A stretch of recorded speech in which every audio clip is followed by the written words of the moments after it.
Panginoon, mao'y nagabuhikan ako. Panginoon, mao'y nagabuhikan ako. Pugyusin mo ka ng luwasa ako. Sa ikaw naman akong pinundan. O Diyos, pagkatiyak akong mapakyo.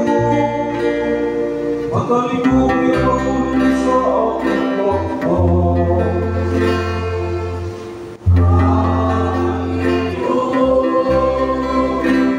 Ako'y nagbuhikan ako. Ay ang ganusang ataw sa kulpatulan ako. Kung mapintas na taon kita sa kulpinabuhin, wala nila'y utang ang Diyos. Ako pa man sa ilang mga mata.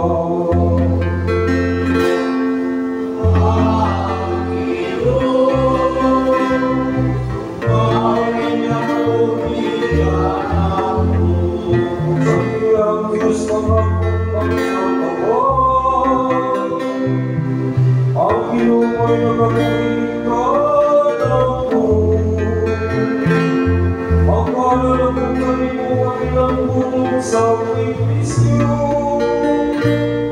Galingan mo ang ilang bunong sa iyong kado.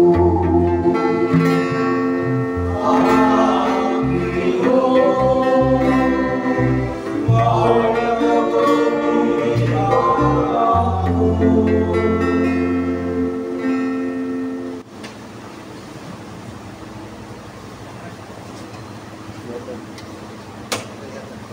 Kinonglogikan sa sulat ni Santiago.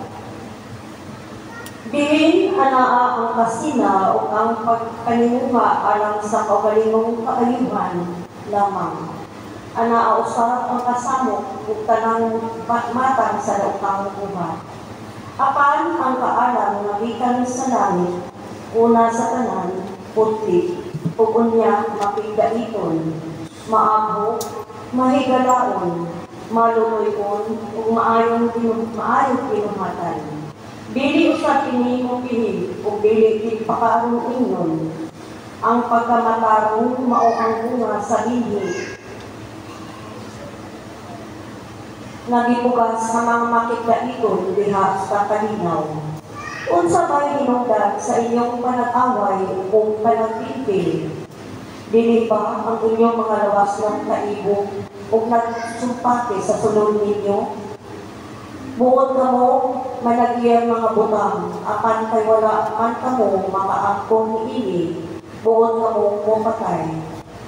May ikaigdan kamo, apan wala ninyo kini makabot, busa, nagbingkit kamo o nag-away. Wala kamo makabaton sa inyong kitinuha, kay wala man kamo mangayo ini sa Dios. O sa dihang mangayo kamo, wala kamo matagi, kay dautan man ang inyong tuyo. Nangayo kamo aron lamang pagtakbaw sa inyong mga lawas no kaibog. Ang pulong sa Pinoy.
Ang Ginoo, panaag kanino.